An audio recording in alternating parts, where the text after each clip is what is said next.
you get 12,000 returns. So if they start focusing on that search ability, that will be super helpful. But if people start tagging their metadata better, it will be findable and usable even more so. And then we want to develop and share tools and methods to make sure that people can actually go about creating it and edit. Once you have it, you also have to keep it up to date, just like you keep your data up to date. So we created a subcommittee to, this is a subcommittee before the one that I chaired, so I was previously on it. And we involve people from all over North Carolina, private sector, university, state government, federal government. We have all these subcommittees. Everybody had members participate. And our initial goal was to look at the new ISO standards, look at the existing Fgdc, CSDGM standards, looking at all of the acronyms you can imagine, and all the standards for geospatial data sharing, and carve it down to something that was usable from the local government on up and out for all of the participating groups to be usable and effective. So what we did was carve it down. We had to make sure we're still compliant with the standards. We want to make sure we can find our data. We want to make sure we can reuse every bit of the information. But we don't want to limit ourselves to software. So we are fully on board. We actually, I'll show you guys in a little bit. We've got templates and everything for a bunch of open source solutions, and we wanted to be able to customize the standard and the editing of it. So issues, what standards to use? That's where we started from. When we started our effort, the new ISO 19115-1 had not been approved yet. So we held off and we did a lot of work evaluating the existing standards and waited for the official international process to go through and for the Fgdc to then approve, make the recommendation that the standards were good to go. So we spent a lot of time kind of making sure we were using the correct standards to begin with. Of that standard, what are we really trying to do? What are we trying to use? How much information is in there? Do we actually need to do the entire standard? Or can we take that standard and make a template profile, pare it down, make it usable and smaller, but still be relevant and completely compliant with the standards that we're developing with? And how do we remain software independent? North Carolina is a very Esri usable state. Most of our local governments use Esri products. Our state government has an Esri ELA.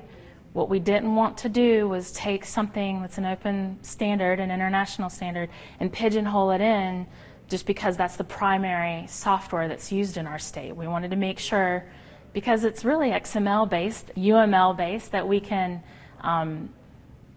be able to create and edit metadata in any way possible so that we can make sure to grab everybody's use and make sure everybody can do their editing.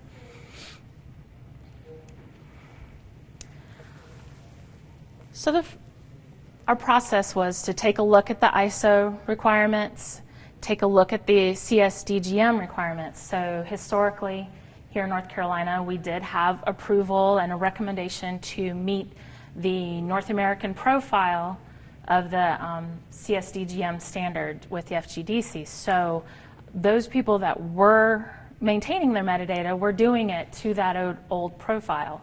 So we wanted to acknowledge that work, but also acknowledge the new ISO requirements. So we wanted to make sure that we included all the mandatory elements from both of those standards to better help our constituents move forward with their metadata editing. So there's required elements and then there's essential elements. So we wanted to make sure operationally that we kept up with the standard appropriately. And then a new function of our committee has decided to take the ISO essentials and then break them down into themes so that we can better profile out by framework data set our profile. So I'll get into that in a little bit. It's new, so I'm a little short on the good definition of it. So the format of our profile. So we took the big international standard and we decided to chunk it down and make our profile. So the format of it, we want to make sure we document it. So the official publication, the living document used to update and maintain the profile. So this is almost the metadata of our metadata profile. We have to make sure that this profile isn't static. As the standards change, as the needs of North Carolina change and the documentation changes, the talk that was supposed to be right after this is talking about professional land surveying. It's going to be tomorrow afternoon in North Carolina, and it could change some of the requirements we have. We need to be able to update our profile as the business needs change in North Carolina. So it's going to be living. It's not going to be a static thing. The table, and I'll show you a shot of the table in another slide or two. It holds this technical specification. So it's almost a spreadsheet, and it will outline exactly what to do where and what to put in that piece of the metadata. It's great. It holds the definitions, the domains, it holds everything that you need to be able to do what you need to do. We also decided that it wasn't good enough just to tell people what to do, but we wanted to show examples. One of our favorite things from the old Fgdc standards was the cookbook. I don't know how many of you ever use the metadata cookbook, but the favorite, what everybody used to do was take the whole first chunk of the cookbook and put it over here, and take the example metadata file in the back of it, and they almost would start with the appendix to see what a real metadata, fully qualified record looked like, to even know what you were where you were going. And then you went back to the document and referred to the areas when you were doing your validation that would fail. But that piece, that appendix, to me personally, was a huge big deal. So we wanted to make sure that we did something very similar for our folks here in North Carolina.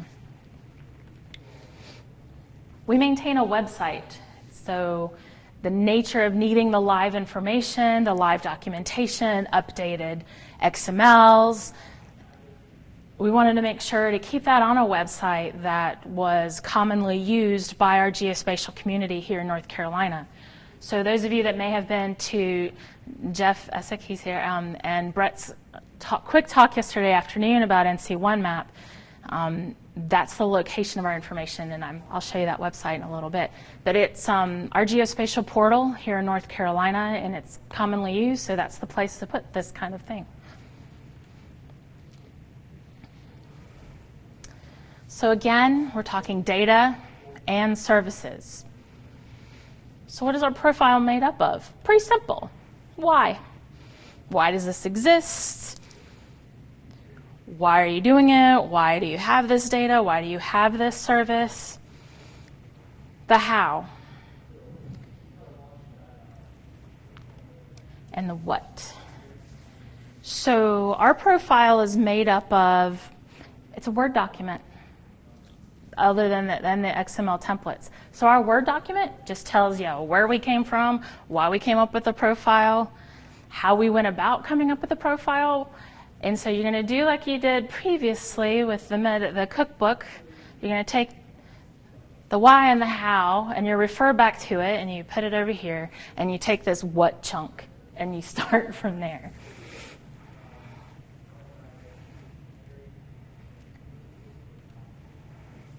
So here's an example of our table. Our table is broken down into 3 columns, pretty simple. The element column, the domain column, and our best practices column. And our initial committee went round and round about, first of all, the element column. That's where we started. How do we make sure that we have everything that makes up our profile accounted for? we color-coded it depending on those two standards I spoke about, the ISO standard and the CSDGM standard. So if it's that cool green color, it was ISO, and if it's this orange color, it's CSDGM, I never say it right, or optional. So we wanted to make sure people could tell the difference. All parts of it are part of the North Carolina profile. Once we, one of the best things about the new ISO profile is this domain column. There was so much in the old standard that was free text. There's still a lot of free text, but now there's so much more drop-down lists to choose from. The domains are going to really be helpful, I feel, to a lot of folks doing their editing. The North Carolina best practice. Not only did we want to show people exactly the field to fill out, if they had options already set for them based on the standard on how to fill out that field, but we wanted to provide not only that XML example, but a best practice example. When I go to fill this out, what's a good example of filling that out? So even though title is free text, we give a definition of what a title should be for the state of North Carolina. If you're filling out your metadata, what's a good title? Like, Bat Cave, that's great. Is that Batman's cave, the cave where the bats live? Is that forestry? Is that geology? It's not specific enough. And if you go looking for it in Western North Carolina, it's purposely hidden unless you're taken there. So that's also very tricky if you try to get there. So we wanted to make sure that we could help people fill out and be as complete and accurate as possible. So we provide a definition, we provide that best practice and the example in every case that we could. Again, with the domains, if it's in the standard, we account for it here, and in our document, we reference the domain standard on the federal, on the ISO website, the federal website, but also it's in our appendices. If it's something that's ISO only, like this guy, we indicate as such. So we've got a bunch of people that are still just kind of sticking with CGM for now, CSDGM for now, and we want to make sure they know the difference when they're dealing with everything. This is the breakdown of the metadata profile for North Carolina. This has been approved by our Geographic Information Coordinating Council. So this profile is in place. These are the elements. 16 elements for data sets, 12 elements for services. Every one of these elements is accounted for in that table that I just showed you, and all of those definitions and examples are in there. We worked really hard to, one of our committee members is the state archives. We wanted to make sure that we were meeting state archive requirements to host this data. And it's been very interesting. Actually, just recently, they've brought to our attention their archival need for our state orthophotography program. So now that the state is managing orthophotography for the locals, giving that back down to the local counties, that stuff is archived off to state archives, and we're revisiting the metadata that goes along with it to make sure that it can be found and discoverable moving forward. So we feel pretty confident in the completeness of it. So you can read that and knock yourself out, but what's kind of cooler is we'll go here. This is just a screenshot of our website. But, you know, I'm doing what they say never to do, right?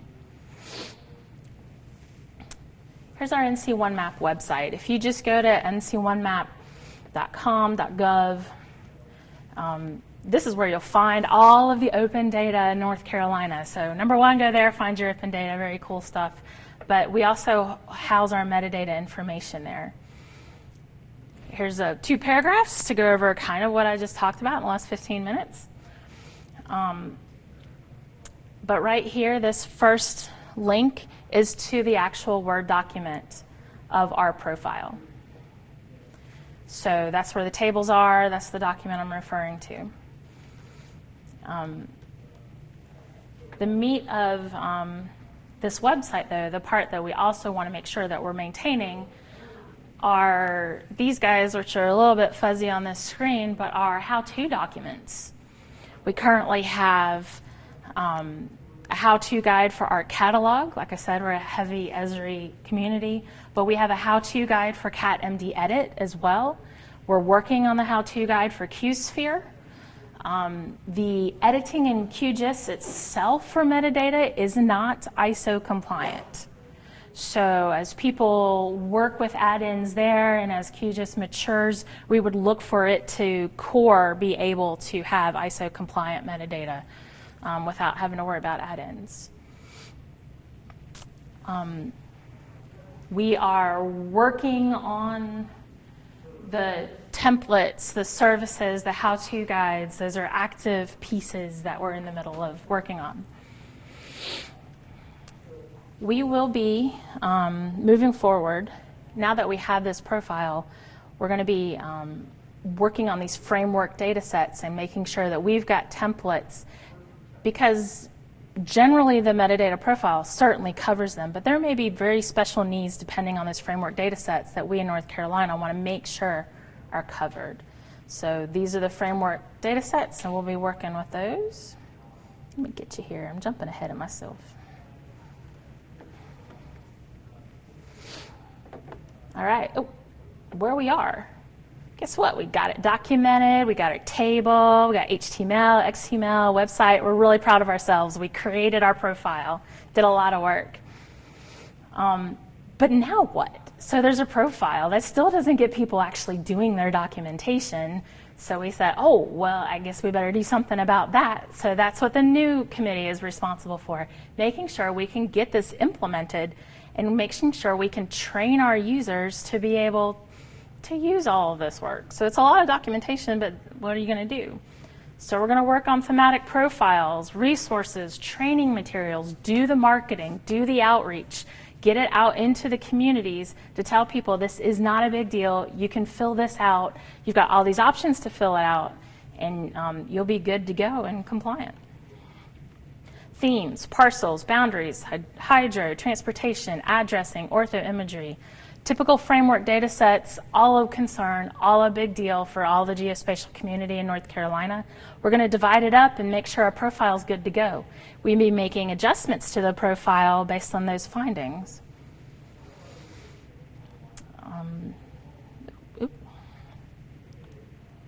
Format, example XMLs, making sure we've got the thematic templates, making sure we've got software specific. If somebody's using specific editor, we want to make sure we can support it. Software specific implementation guides, like I showed you on the website. Software. There is, through Fgdc, an ISO compliant metadata editing registry. There are currently 4 products on that registry. GeoNetwork is one, CatMD Edit is one, QSphere is one, and then there's an Esri server one as well, but we're also focusing with our catalog.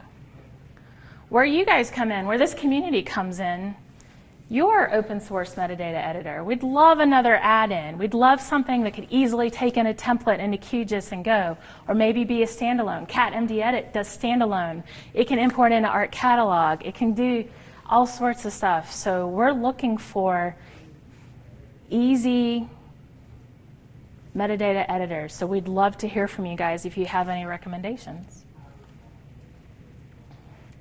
Training materials.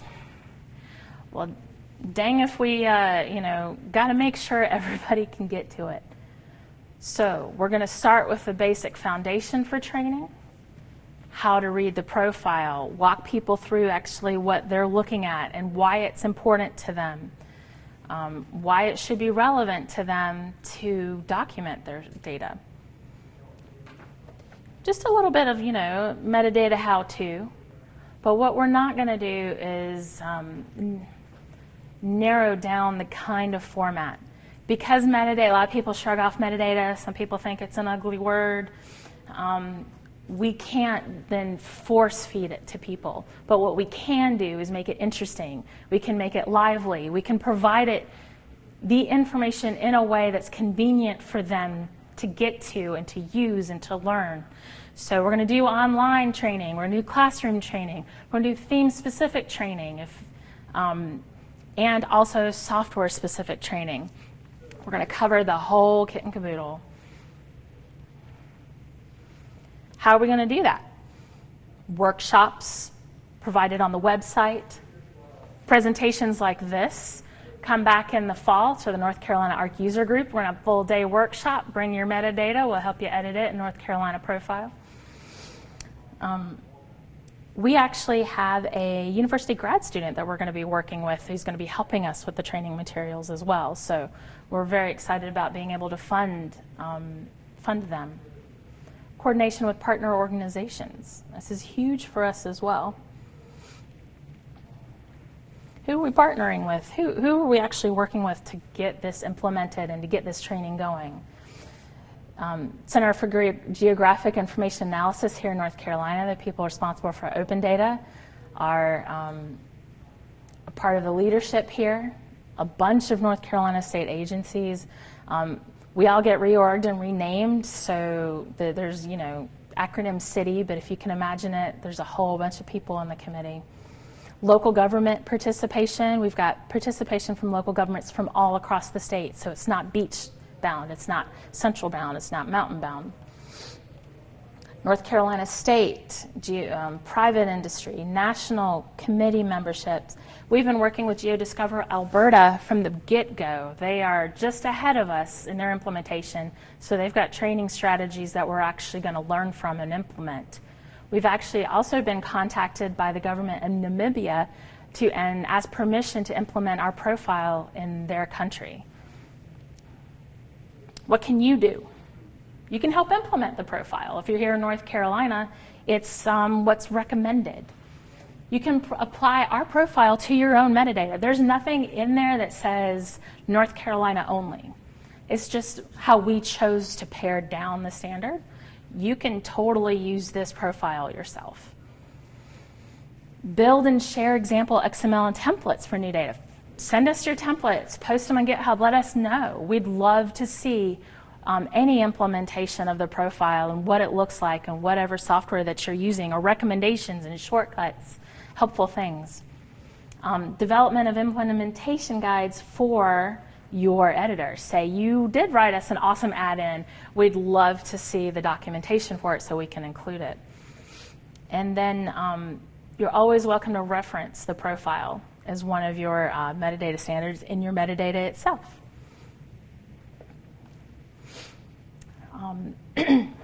There's my contact information. I'd love to talk to you about metadata. Actually, that was my sticker last night. You can talk to me about metadata.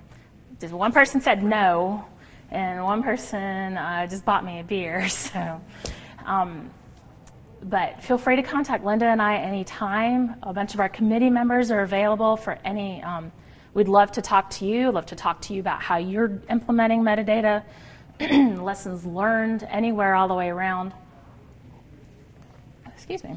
Lynda, anything else? No? Okay.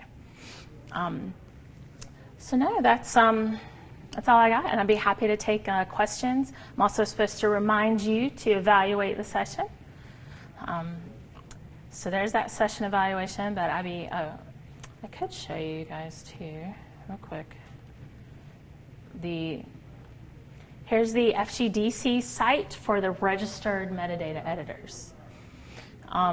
It will tell you what it's compliant with. It'll give you the website to be able to download it, and there's a whole review process before it can be officially registered, so you can see how it made it through its review process. So we're hoping the more editors and tools This is a self-registration process. So this is nothing that FGDC is not fulfilling this registry. This is on the software providers to register themselves.